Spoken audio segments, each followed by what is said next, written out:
Dudungtungan ko yung ipinahayag ko kanina na ang pagiging katulad kay Kristo ay hindi yung kung ano yung idadagdag natin sa ating sarili.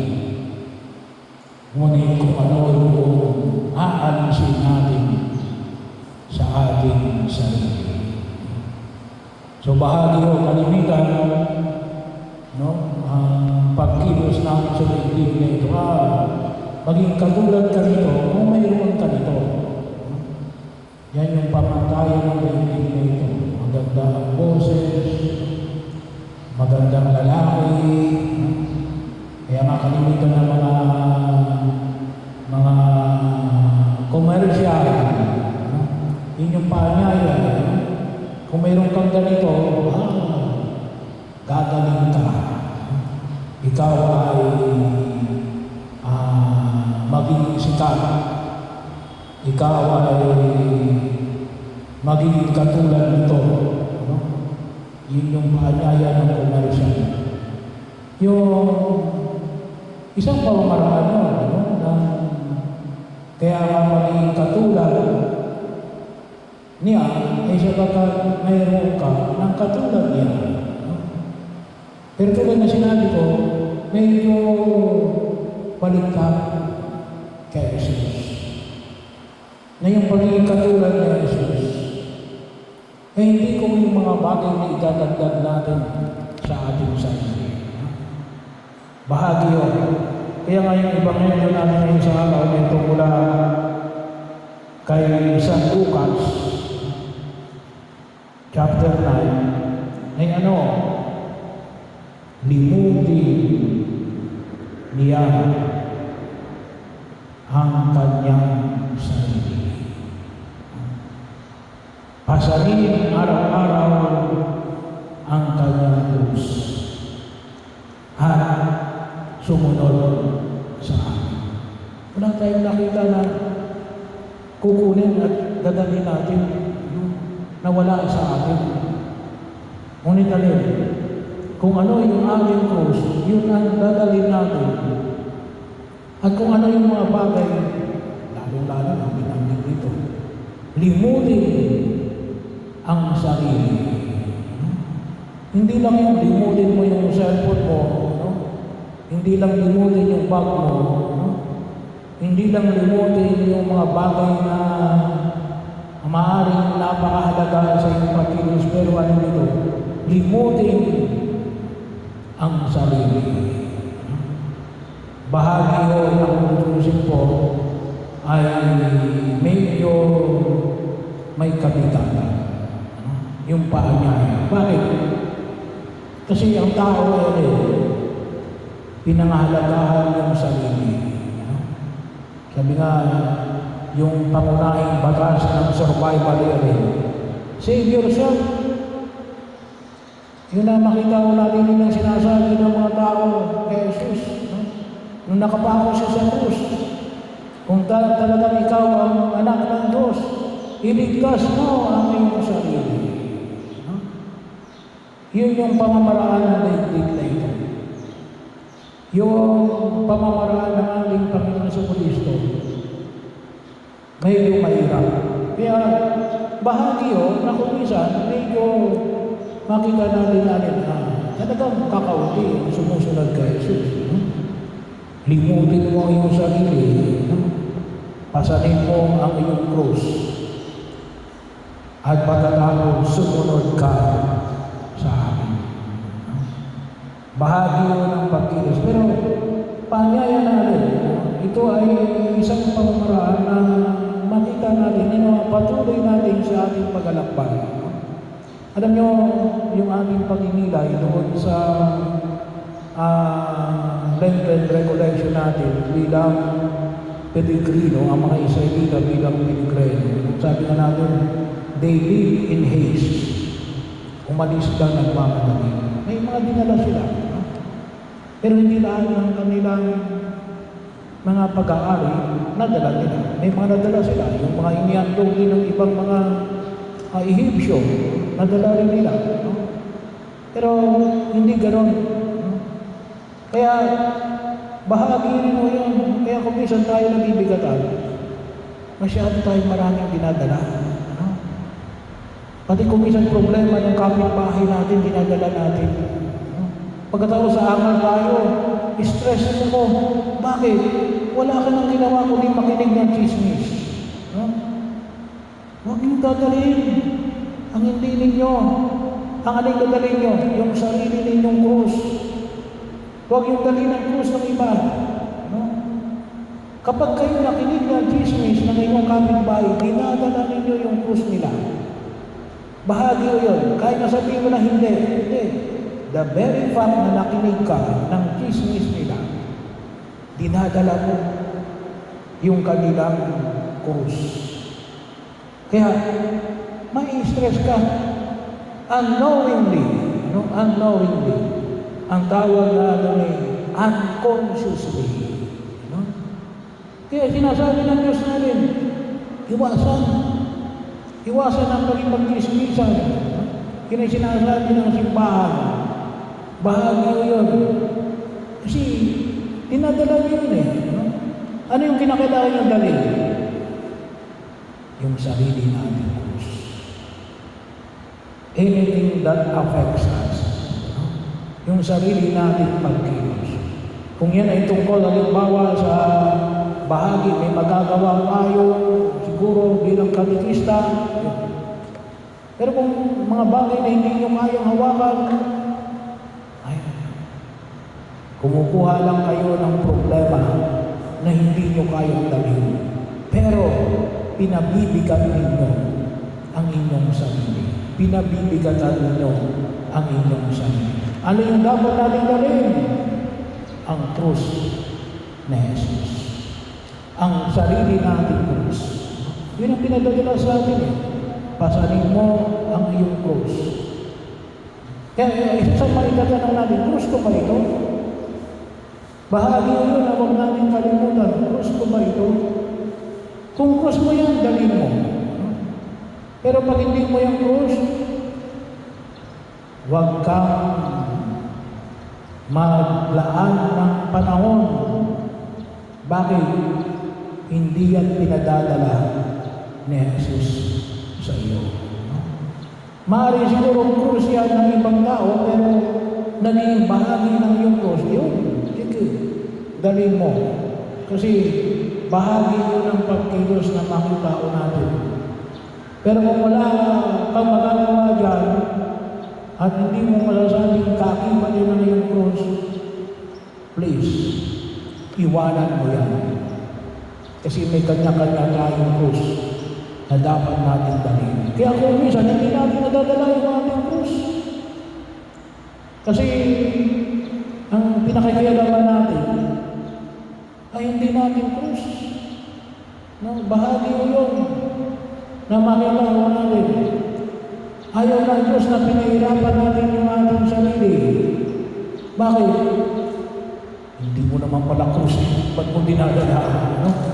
Bahagi mo yun. Pagkatapos sa amal tayo ng Diyos. Panginoon, hirap na hirap ako. Ba't ka hirap na hirap? Ay kawapo nito eh.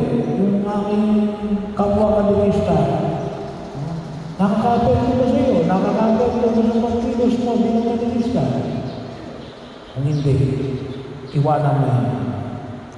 Kung ikaw hindi magagawa, sige. Kung may magagawa ka talaga, no? Bigyan mo yan. No? Pero bahagi yun, kasi bakit ito?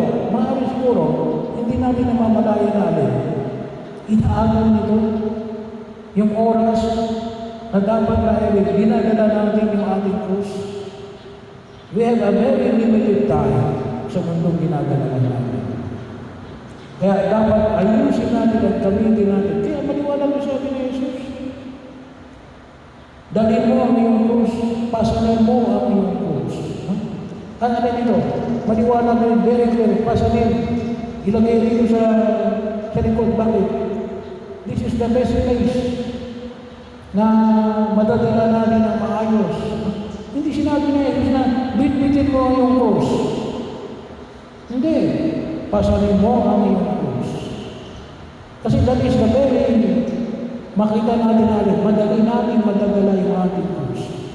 kapag pinasal natin yung ating Diyos. Bahagi yun na kung saan ay makatutulong sa ating pagkilos. At yun yung makita natin sa ating paglalakbay na sabi nga natin bilang Pilipino, no? Na makita natin yung pagkilos ng Diyos sa buhay natin. Pangalawa, bahagi natin na limutin ang sarili. Bakit sinasabi na limutin ang sarili? Sapagkat kalimitan ng naging dahilan ng kasalanan, ng kahirapan, may gawa ng kasalanan, at ang kalimitan na naging gawa ng kasalanan, pagiging makasarili. Kapag tinignan po natin yung ating moral theology, makikita ko natin, kahit na sa ating doktrina, bahagi yun. Ano makita natin sinabi kay Evangelan, kanin mo ito, no? At magiging katulad ka ng Diyos. No? Kaya na yung Genesis chapter 3, no? Yung kumisan, kanin mo ito at maging katulad ka ng Diyos. Bahagi yun. Ang tinitingnan mo yung sarili. Anong sabi ni Jesus? Limutin mo ang iyong sarili. Tayo po ay mayroong mga pamamaraan na makita ko natin na binigyan pansin kahapon. No? Yung panalangin, yung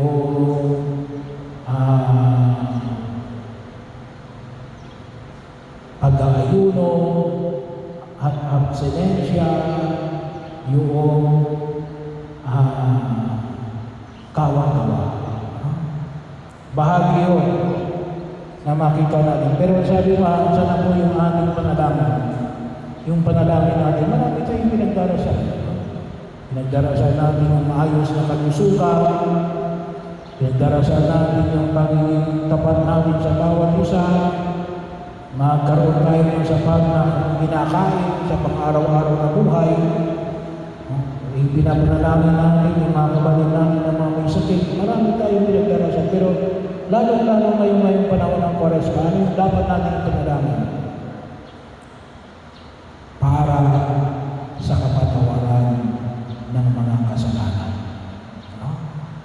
Kasi yun ang pinakadulo ng lahat na ito. Nawawala ang paghihirap.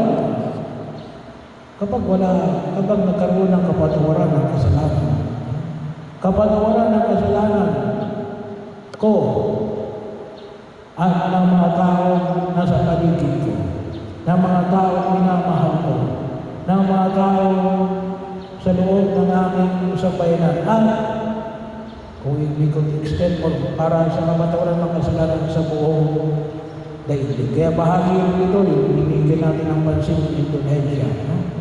Pero yun, no? Huwag namin kalimutan. No? Kasi kung minsan, ang pinapanalangin lang natin ni Alin, manalo ako sa loto, no?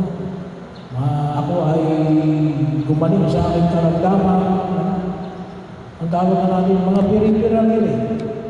Ano yung pinakabulsa? Kapatawaran ng mga kasalanan. No? Kasi yun ang ginawa ni Jesus eh.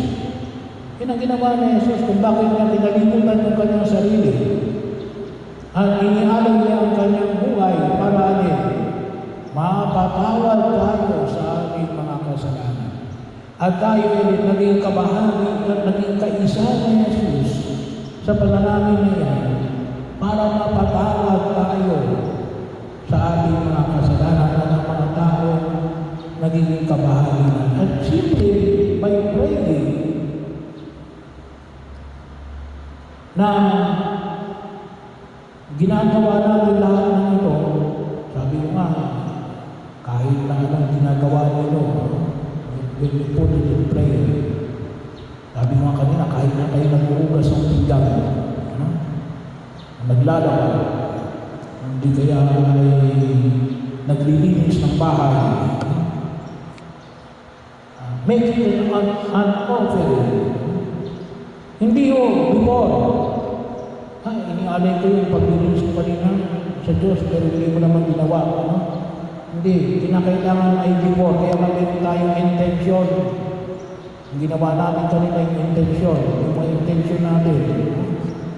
Para maliwanag na ito talaga yung intention ko para dito. Ito yung intention ko kung bakit ko iniaalay sa Diyos.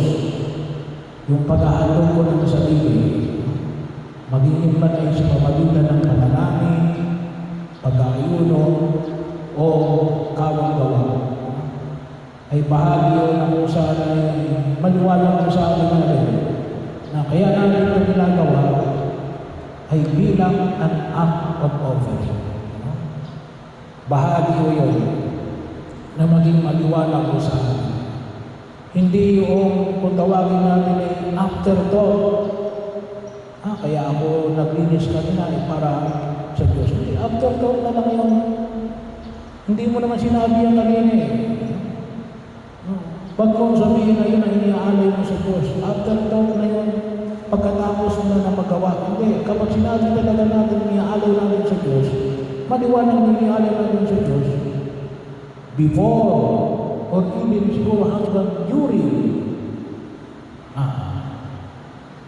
sabihin natin na ito yung ginagawa. So bakit natin? Nagiging aware ka na itong ginagawa mo ay para sa Diyos. Para sa Diyos. Kaya ngayon yung ibig sabihin eh. Yun ang ibig sabihin ng kordero na kalaan para sa paghahandog ng Diyos. Na naging bahagi na ng kultura ng mga Hudyo at natin bilang mga Kristiyano. At yun ang isanay natin yung ating sarili. Isanay natin yung ating sarili. Hindi yung pagkatapos natin magawa para pagkaka natin sabihin inialay ko sa iyo, Lord. Ay kung siguro baka makasagot ng Diyos, baka sabihin sa iyo natin sinungaling. No? Hindi mo naman sinabi ang kanina. No? So, bahagi ko yun ng kung saan yung nakita natin. Pero tulad ng binahagi ko kanina, yung pagsunod kay Jesus. Ano nga po ngayong panahon na ito, ng 40 araw, at siya na po makatulong yung aming panahon ng pagdimilay. Alam niyo, kapag ako nagbibigay ng talk, ako po yung nagpapasalamat sa mga kayo naging kasama ko sa paghahandog. Hindi lang mo kayo, hindi kasama ako sa bahagi na ito ng pagdimilay na nawa. Yun ang nawa ang makagawa natin. Makasunod tayo kay Jesus.